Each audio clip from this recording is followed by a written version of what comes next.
Je vous présente ici un album d'aquarelles et de dessins réalisé par Jean-Baptiste Louis Dumas.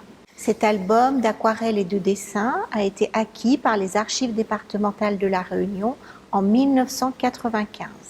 Les aquarelles et les dessins ne sont pas signés, mais le cahier manuscrit qui les accompagne nous permet de savoir que les aquarelles et dessins ont été réalisés en 1830. Jean-Baptiste Louis Dumas est né en 1792. Polytechnicien et ingénieur des ponts et chaussées, il effectue une carrière en métropole. En 1827, répondant aux sollicitations de quelques-uns des principaux propriétaires de l'île, et désireux également de travailler dans un pays qu'il qualifie de neuf, il part pour l'île Bourbon. Il arrive en qualité de chef du service des ponts et chaussées. Il débarque à Bourbon le 12 juin 1828. Son travail consiste alors essentiellement en l'amélioration de la route royale qui ceinturait l'île. En 1829, Dumas propose les plans d'une nouvelle église et d'un hôpital militaire pour embellir la ville de Saint-Denis. Jean-Baptiste Louis Dumas va rester 2 ans à l'île Bourbon. Il y souffre du climat jusqu'à y perdre sa santé, ce qui l'oblige à renoncer à ses ambitieux projets et à quitter l'île en 1830.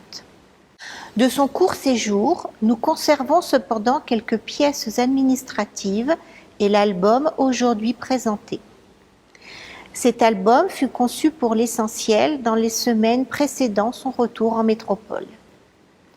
Libéré de ses charges professionnelles, il peut ainsi saisir sur le vif ces personnages familiers de la société coloniale du XIXe siècle avant l'abolition de l'esclavage et qui ont laissé si peu de traces.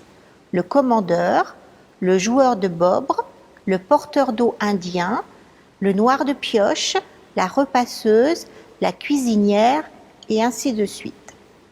Toutes ces figures isolées sur des fonds neutres constituent un témoignage intéressant sur l'esclavage à La Réunion. Ces aquarelles et dessins donnent également à voir des habitations et des paysages de Bourbon. Ces représentations aux traits précis sont aujourd'hui des témoignages de grande valeur. De retour en métropole, la carrière de Jean-Baptiste Louis Dumas le conduira dans la Loire en 1831, puis au Mans. Il mourra en 1849, noyé dans les eaux de la Sarthe. Une cinquantaine de ses aquarelles et dessins sont consultables en ligne sur le site de l'Iconothèque historique de l'Océan Indien.